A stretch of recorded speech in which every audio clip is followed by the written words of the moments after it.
so they will have some enduring value and be able to fund programs. They only fund a certain percentage of the money of the assets they hold.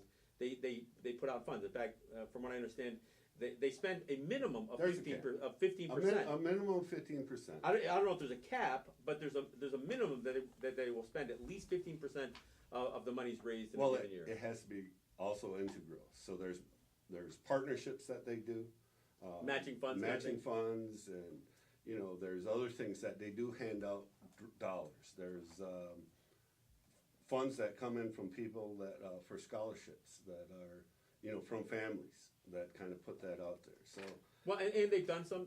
Not all of their contributions are directly to Seneca Nation programs. I know one of the things, and we're going to get into it in the next segment here.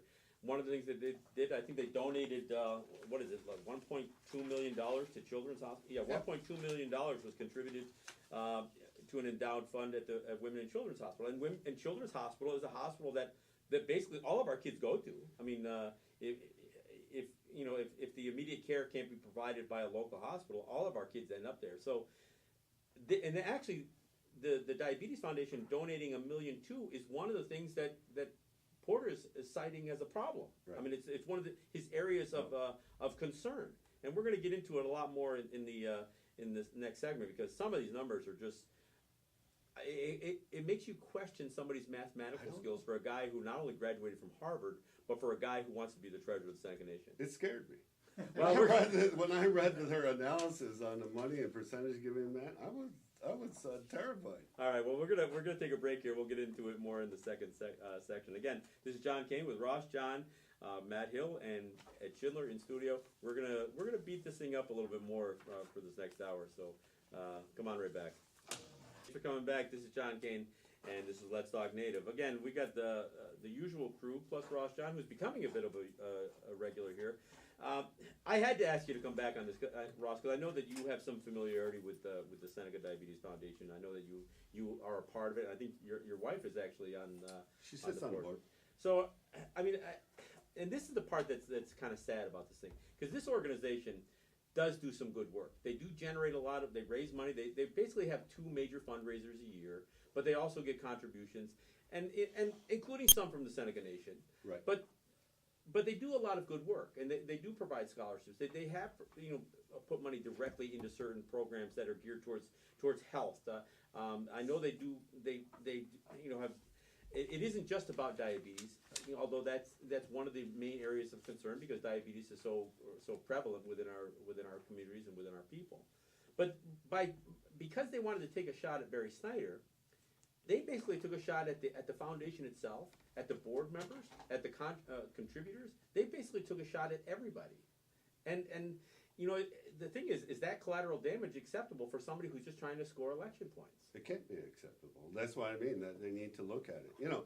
Other than even the council that wasn't involved with it, which made it basically a legal act, is that you have these guys standing out there speaking for the Seneca Gaming Corporation, the Seneca Construction Company, and other Seneca Nation entities that have donated dollars. Now, they have board of directors also. So they're actually scrutinizing they're donating their philanthropic organization. Right, and we'll get to the numbers, and we'll show you how ridiculous it is. But you have board of directors that are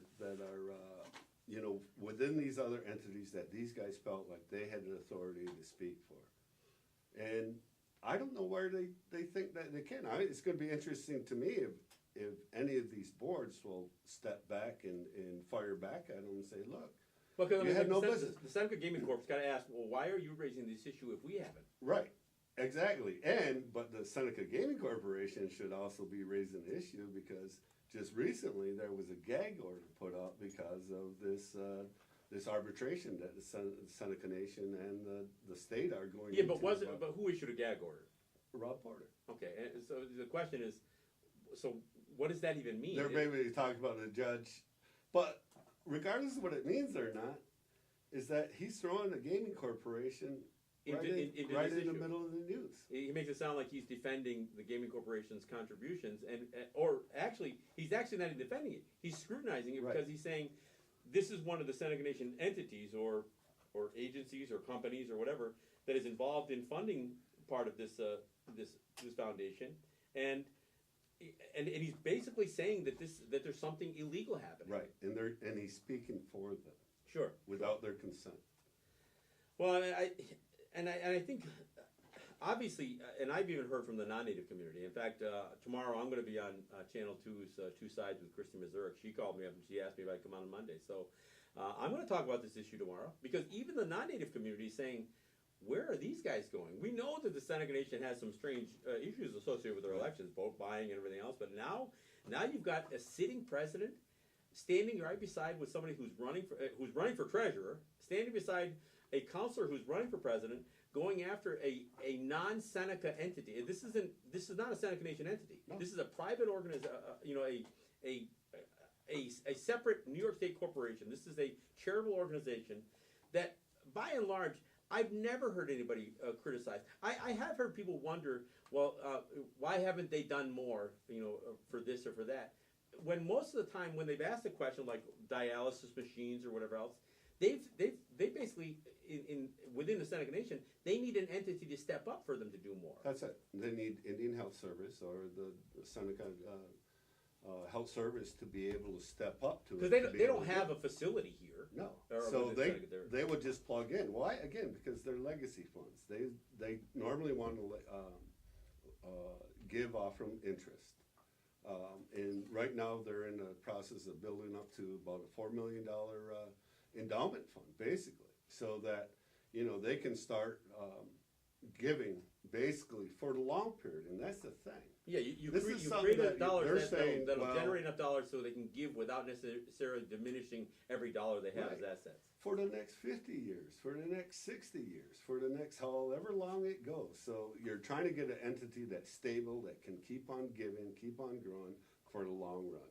Well, and I think to really kind of point to the absurdity of this thing, Rob stood at a podium and basically raised 4 issues as the issues that were supposed to highlight his area of concern.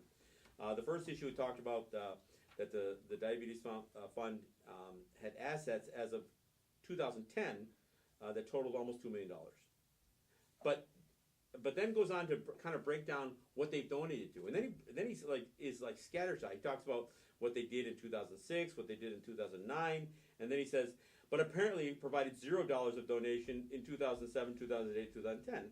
And the reality is, he knows that they donated $1.2 million to women and children, which ends up being the second issue that he's raising. Sure. But I think the most absurd things is when you get to the final 2 issues that he raises. Let me just say. Okay, go ahead. They're trying to pay off this endowment to Women and Children's Hospital, and last report that I sat in on is that there was 40-something thousand that they needed to complete that. Yeah, and what he raised here is that a total of $1.2 million contributed to an endowed fund at the Women and Children's Hospital, and then in parentheses he says with an unpaid pledge as of 2010 of $310,000. But that's 2 years ago. That's 2 years ago. It's down. It's even below that at this point. And a lot of these contributions are done with milestones in mind. Sure. They're long-term donations, and they're trying to build up. They're trying to build up their endowment. But I guess Rob thinks that they should have just cut a check that day. I don't understand where that thinking. Well, I kind of understand where that thinking comes from, but that's not appropriate. Well, if any of that thinking is twisted, then let me get on to this. The 2 fundraisers that the Diabetes Foundation does. One of them is the Chairman's Ball. It's a big fundraising event, right. And in fact. Mark Grisanti knows something about the last one, but we won't get into that. But he talks about the Chairman's fundraising ball from I guess it was from 2010, and he said that they spent $185,000 and raised only $403,000. And then what he says in his statement, and this is the part that just kind of blows me away. He says the fundraising ball that yielded only 54 cents per dollar raised. So he's saying that this only yielded 54 cents per dollar, which is... Well, wait. But the only thing I'm glad of is that I don't think they asked the Seneca Nation paid its accountants or anything to look at this, because that's just... But this is the guy that's running for treasurer. So this guy is going to somehow be responsible for Seneca Nation monies. And he can't do the math to figure out, okay, $185,000 was spent for the event, right, and they raised $403,000. That's not 54 cents on the dollar. I mean, that's $2.18 on the dollar. That's it. That's more than doubling the money. They generated $218,000 from this one single event.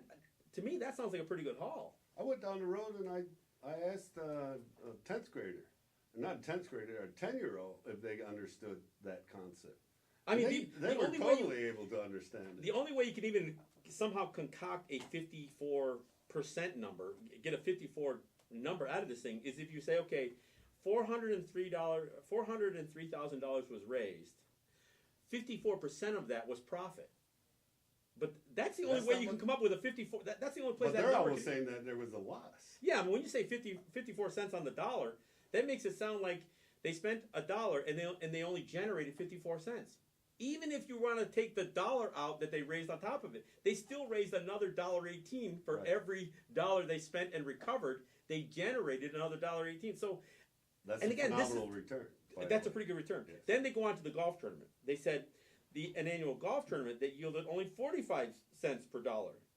And again, it's the same kind of ridiculous math. They're saying that No, 80. no, that's not math. I don't know what it is. It's not math. This guy went to Harvard. Don't forget, this is a Harvard-educated person, and I think they teach math there. Well, I don't know. Maybe not in the law department. Oh, that's true. Okay, yeah, all right, you got a point there. But let me get these numbers down. $83,000 spent for the tournament, and the total revenue raised was $149,000. So basically, it generated $66,000 at this event.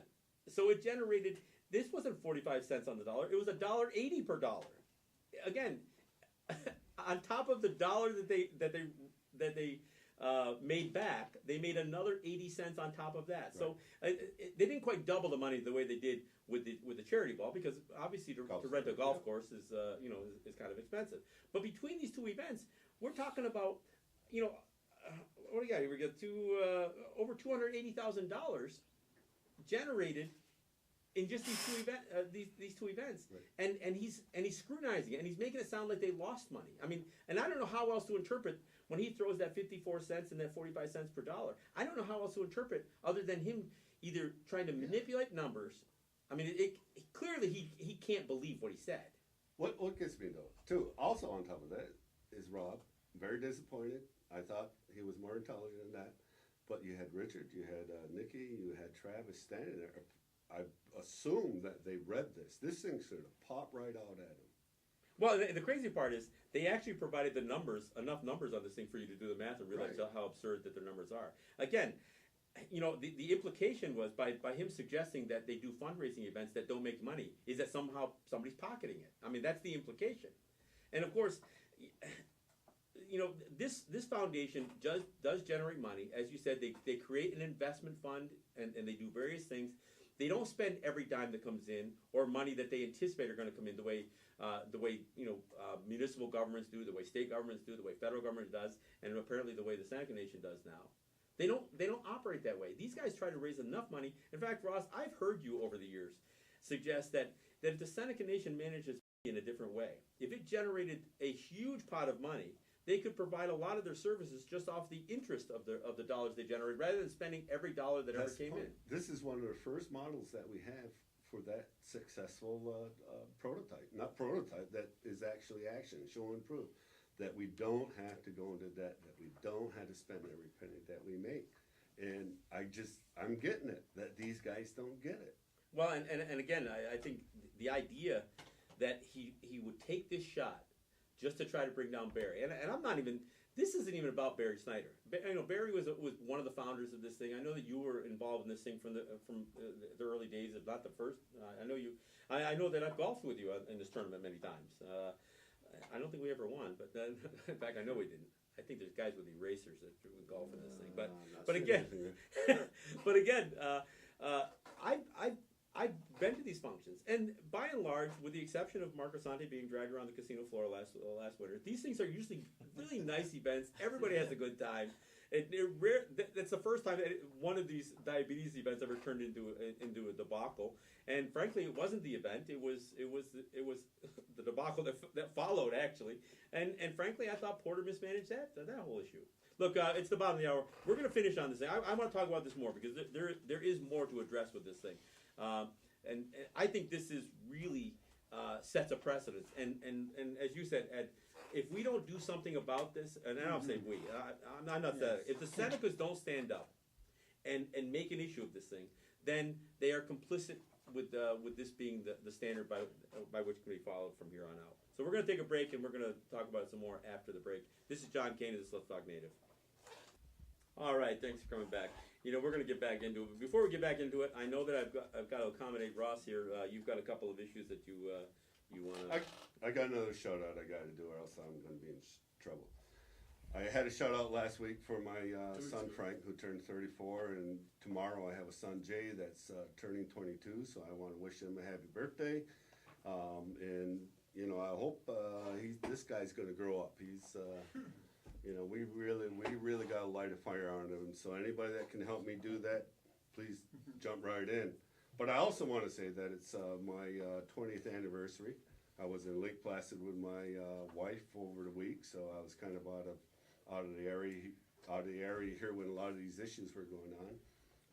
But it doesn't matter. You wouldn't have been allowed in the building anyway. Yeah, I know. You know what? But I got to do. I used to serenade her, and that's what won her over. So I got a quick little ditty that I want to do for her. Okay. All right. You ready? Are we all going to learn something? Yeah, you're going to learn something. All right. Okay. It goes like this. Wait. Look into the camera. Look into the romantic camera view going on. Okay. It goes, Ooga Mooga Mushka means baby, I love you. So won't you be my baby so I can Ooga Mush with you? Whee! Happy anniversary. She is not going to believe that you just did that. It's every time. Oh yeah, there we go. All right. Bow, think about. Oh man, I don't think she's gonna forgive you for that one. All right, since that one specifically involved a camera, I need to also mention that when this press conference took place, they not only denied the sitting counselors from participating in this Seneca Nation press release or press conference, but my cameraman here, Merlin Thompson, he wanted to record this thing too, but they denied him. Apparently, you don't have proper press credentials or not proper enough, so you were denied access as well, from what I understand. Right, not white man press. Oh yeah, okay. So you apparently were a shade too dark to to film this, or is that what you're suggesting? Yeah, they only allow Y and N to go. All right. Okay. We got to kind of get back into this again. When you look at the premise that he tried to raise, and again this manipulation of numbers. I mean, and of course, he didn't actually lie about the expenses. The expenses. It's not just the manipulation of the numbers; it's the illegal act according to our Constitution, and that I'm just as concerned about. Well, and then of course, they released this press release, and of course it is really laughable when you look at the numbers. Then a couple of days later, they did another press release, but this one again says Seneca Nation officials statement on the Diabetes Foundation work for the Seneca people. This one says Seneca Nation President Robert Odawe Porter and Council Chairman Richard Nephew released the following statement. So now you've got Richard Nephew not just standing with him at the podium when the president is committing this act here, right. But now he's going on record. So now he's actually elevated his authority. He's elevated his authority because he's just a counselor. Right. I mean, he may have a council chair position, but that doesn't really make him any higher than the other counselors. Am I correct? It doesn't. It actually means that, in fact, he has less of a voice in most issues. He's directed to go and carry the voice of the council as a whole, and they should have the ability to have remedy if he doesn't. So there's actually two issues here, because for one thing, the counselors who, not only the ones who were denied access, but frankly, the other 13 counselors who did not participate in this thing, they've got to ask the question, what authority did the three have to go there? Not only what authority did the president have to do this, but how did three counselors involve themselves in this? And again, no treasurer, right. But how did three counselors involve themselves in this? Two of them who are not running for election, who are going to have to answer this. Of course, Richard Nephew is running for the presidency, but he's a sitting counselor who, if he doesn't win the presidency, will still be a counselor. So you're gonna have three. No matter what happens, you're gonna Richard Nephew, Nikki Seneca, and Travis Jimerson are going to be sitting on this council and have to answer to this. They're going to have to answer to not only the other 13 counselors, but they're also going to have to answer to the Seneca people, I would imagine. They need to. I mean, somebody has to hold them accountable, and that's what you're hoping that at least within our system has that remedy, available to everybody. So, I mean, to me, it is. You raised the legal questions, about whether how much of an illegal act this was, and that's what you raised. The first thing that jumps out to a non-Seneca and a non-native is that this is a pretty low thing to do. The idea of going after a charitable organization just to try to score some election points, and to attack one of the people involved in this charitable organization, and going after the whole organization as a result, I think that raises, again, I joked with one person, say, see that the Seneca Nation's politics can get just as ugly as yours, and the response that I got back from the individual I was talking to is, no, this is worse. And this is, I've never seen a circumstance where this close to an election, you have incumbents, for all intents and purposes, calculating how they can take a shot at what they perceive as one of their bigger threats here in terms of their competition for the office, and really just go after an organization that they know. Again, the Seneca Nation has supported this organization with their own contributions, and they sure didn't have a problem providing a venue for it, even though it didn't necessarily turn out that well last time, as I recall, Marcus Santi. So the Seneca Nation, although they are not directly involved in this thing, if they had an issue, then why do they keep contributing? I mean, that should beg the question there. And obviously, the agencies, the SCMC, the Gaming Corp, I don't know what other, there was another entity I think they said was involved in donations. The construction company. Oh yeah, the construction company. Okay, but so if there were some questions by them, then why don't they just not donate? It doesn't make any sense to me. Instead, they try to make this issue something that it's not. They try to, and again, leading up to this issue, I want to be real clear. The preliminary stories, and I heard it on the radio, 2 radio stations. I heard it on 2 television channels the day before the press release. They basically said the Seneca Nation is accusing Barry Snyder of being responsible for missing funds. But they also use the Nation website, official website of the Seneca Nation, to throw this up there.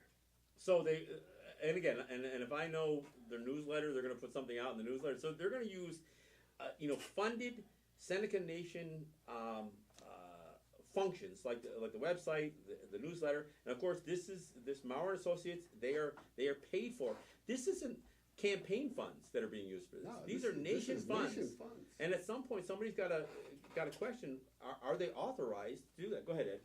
The other thing to be aware of is that Rob Porter is no longer going to be holding any council sessions.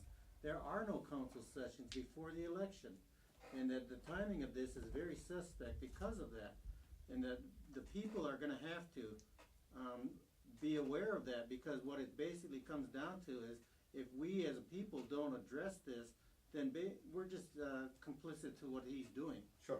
So if you can take the shot and realize that, no matter what transpires with the election, they can either sweep this thing under the rug afterwards, or it'll be a moot point either way. So they think they can use it get to away try with to win some votes or take votes away. Well, there's no question that's what they did it for. Yes. But the point is, since they don't have to be answerable to the people, because there won't be another council session between now and the end of this term, they basically think they can get away with this. Yeah, but Yes.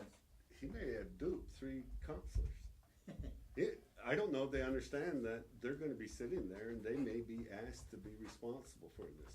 I don't know if Maurer and Associate realizes that they may not get paid, and shouldn't get paid for participating in this. I don't know if there's going to be repercussions further down the line within the administration, and, with the websites and other people that are putting information out there.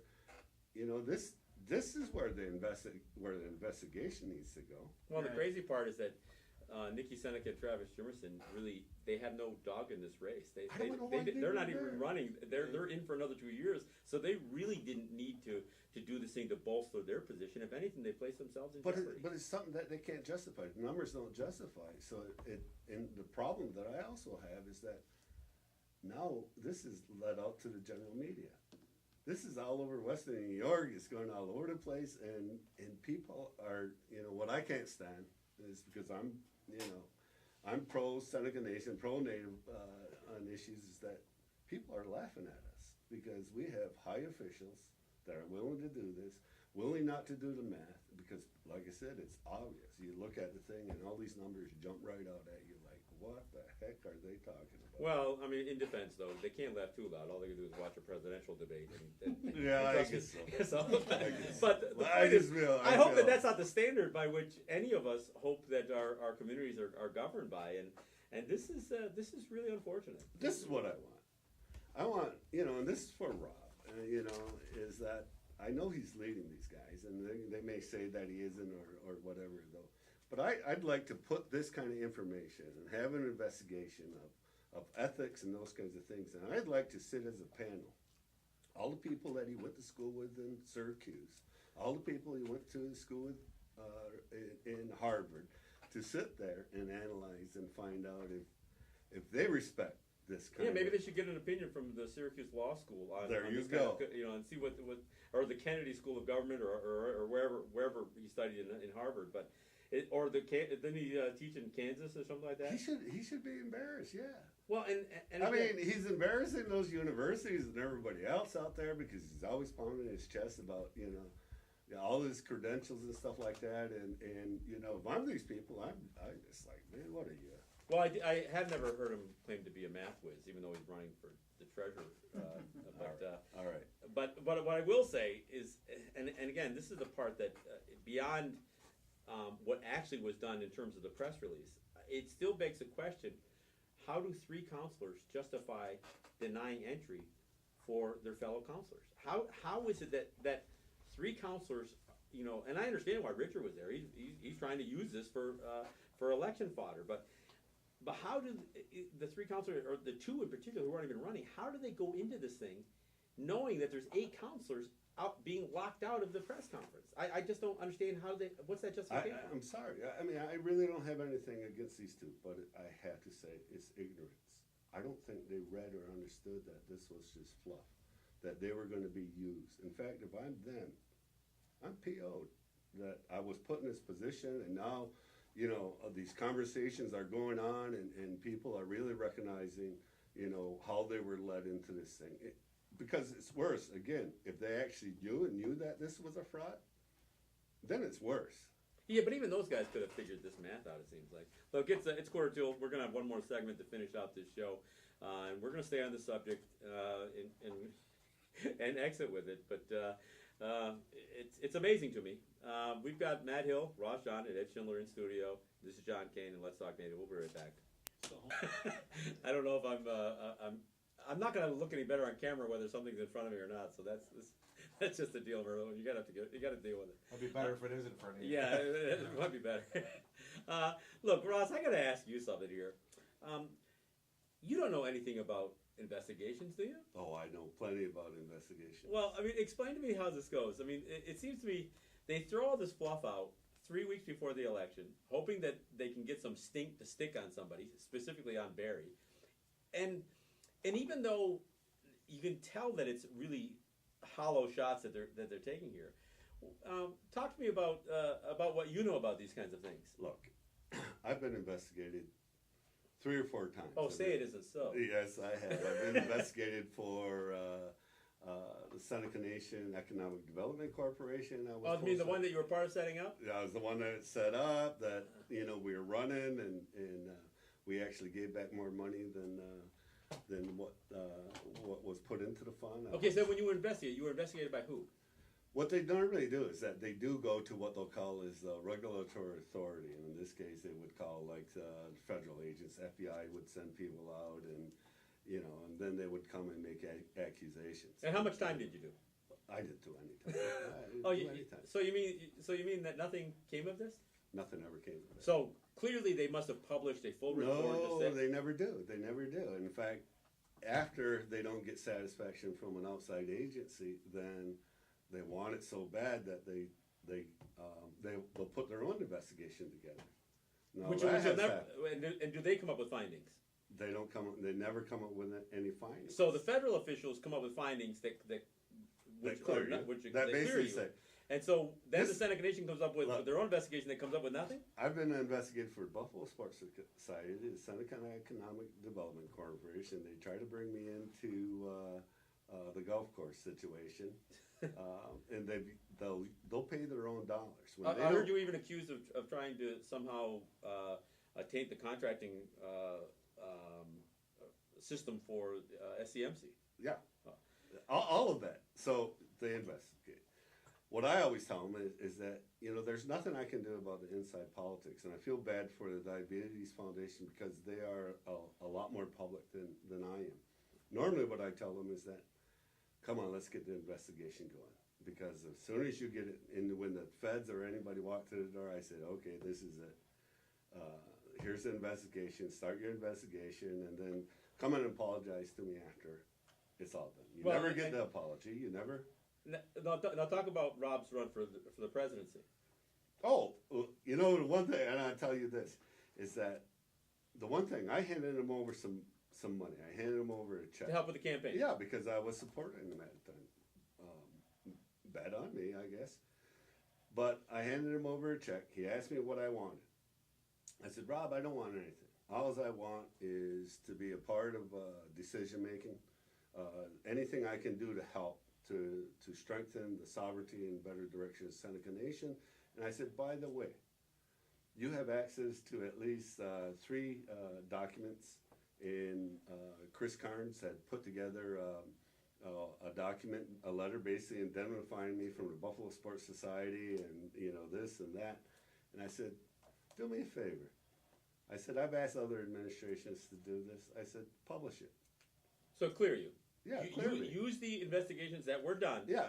to clear me. I said- Don't cover anything up. I don't Use want you to exactly cover what was anything. I investigated. just, yeah, and Because to this day, honestly, if you go on some of these social networks, to this day, there are still people that will claim Ross John ripped off Snydeck. Yes. Ross John, ripped off money from the Seneca Nation for Right. trying to bring the indigenous games here. So even though that's been fully investigated, and the Seneca Nation and their newsletter, their website, their press releases, they could have had they could go to a podium in front with Maurer and Associates and make it very clear that Ross John has never, that we've never found anything incriminating with any of the investigation. And that's the one thing that you asked of Rob when you donated to his campaign Right. over 2 years ago. that was one thing. And what did he say? He said, no problem. He was reassured that he would do that. In fact, he knew of those because he was sitting in the legal offices. Yeah, because he's been not only a policy advisor, he's sat as part of DOJ, Department But- of Justice. But that's what I mean. There's where I go. This is how they want to kind of just keep things. And I don't much worry about myself in those investigations. Yeah, but you're not relying on But I'm not, charitable I'm not contributions. relying on the type of contributions that the Diabetes Foundation, because they accuse everybody. The other thing that you really got to understand, or I'm hoping these outside boards are, is he's throwing them under the bus. He's basically saying that because they haven't done anything about their donations, that they're guilty of not having the proper constraints on how they do things, and they should be investigating. He's this painting themselves. everybody with a bad brush. He's painting everybody with a bad brush. Well, and again, I hope that the opposite happens here. I hope enough people understand the absurdity and of course the opportunistic nature of what they tried to do here. That this was purely a political issue. This was purely them trying to take a shot at Barry Snyder because they're wrestling with him, and he's not the only one running for the president of Seneca Nation. Right. But they obviously view him as a threat. So this was their attempt to take a shot at him, and I hope that those people who have been a part of the Seneca Diabetes Foundation, those who have contributed, those who have participated in the fundraising events they do, I hope that they are encouraged to do more and not discouraged. I hope that this does not cast a pall, because clearly that is the attempt. The attempt is to bash Barry, and the attempt is to condemn this entire organization. And I hope that those people who are involved in this thing look almost treat this as a as a charge, I guess, to do more. It's very stringent on what has to be complied with. The audits that you had to perform, the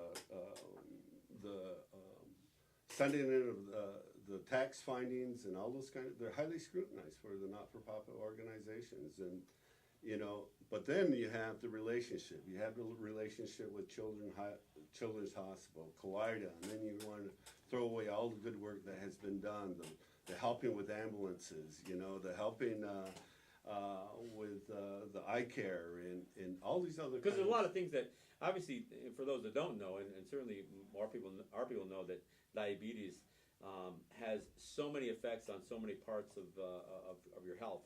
You may be diabetic, but you end up being at risk to a lot of other things. Sure. So I mean, and I guess one other thing I need you to clear up: how much say does Barry Snyder have on what is funded and what's not funded? He doesn't. I mean, he's there. He's basically there as a chairman. So he's basically just a board member. He just happens to be the chairman. So he helps has no run more the voice meeting. than any of the other directors on this board. No, and that's what I mean. That's why it's so unfair to kind of throw it in and go after him, because there's plenty of good people that are sitting on there. They're well intended. Are there native and non-native people? There's native and non-native, but people are volunteering their time. They're running this on a shoestring so that they can. Well, there's the overhead costs are only at 3%, from what I understand, because this is all volunteer. Right. And There are no paid positions. This isn't like the United Way, where the CEO of the United Way makes 6 or 8 figures. I'm not saying that down the road that won't be, but not until the funds are big enough to be able to where you can have manage somebody that. do be a full-time employee. And they may be, but you're not going to see a whole staff. You're going to see 1 or 2 people kind of, because these people are frugal. I've been to a number of the meetings, so, I feel it's very unfortunate, the accusations that have gone there. But this is, again, one of the models of the not-for-profit that we need to start looking at more and more and more. And the nation should learn something The from this, nation right? should learn something. That it's not just the Seneca Nation, the government, that needs to spend dollars to benefit people. Because what happens when we have to go into the cooperatives, when we have to go into not-for-profits, when we have to go into associations to rebuild our communities? Those are the things that we need. These are the things that we need, and these are the protocols that we need to apply to ourselves. Well, I know it has very little to do with what the government can do as a business and administration. I'm talking about rebuilding, again, our culture. Kind of what we were talking about society. last week. This is the kind of element that we need there. Because to me, I mean, when we talk about cooperatives and agricultural cooperatives, I think there's a tie-in between doing some of the work we want to talk from a food standpoint and agriculture standpoint to utilizing something like the Seneca Diabetes. You're not going to get any place until you can develop a bank. A bank, and so whether it's for... Or you mean a pot of money, essentially. A pot of money, when I'm talking about a bank, in a way to control it so that it can be handed backwards or upwards, whichever way you want to see it, so that the community, the things, even law enforcement issues that we're talking about, is because we're not allowed to be enough of a community. There's not enough responsibility. As long as it's just about the bottom line for the Seneca Nation and what they can grant to people. And a few figureheads. Yeah, and a few figureheads. Then our ways start to be lost. And this is exactly one of the first starts of that model that we need to become healthy again as a people. Well, and my hope is, and I know in some segments of society they say that any publicity is good publicity. Well, I'm hoping this ends up taking a turn, and I hope for all the negative stuff that Rob Porter, Richard Nephew, Nikki Seneca, and Travis Jimerson have thrown at this organization, I'm hoping the light that they've shown on this thing can be turned around into be a positive thing and not necessarily fulfill their wishes to make it a negative thing. Let's only hope. Okay. Well, again, I want to thank you for coming in, Ross. I know you've been on 3 weeks in a row. You're always welcome here. I know things can get uglier between now and election day for the Seneca Nation. Hopefully not, but I know they certainly can be. So again, I want to thank you, Matt, for coming in. Ed, Merlin, thanks for filming, and Frank John, I want to thank for sitting in with us. You know, and again, I encourage people to join us in studio. It's a relaxing environment. It's an opportunity for people to have a conversation. So again, I look forward to always having people in studio. Again, this is John Kane. This is Let's Talk Native. We'll be back next week. Thanks. Oh, you got Technically rock. Did I?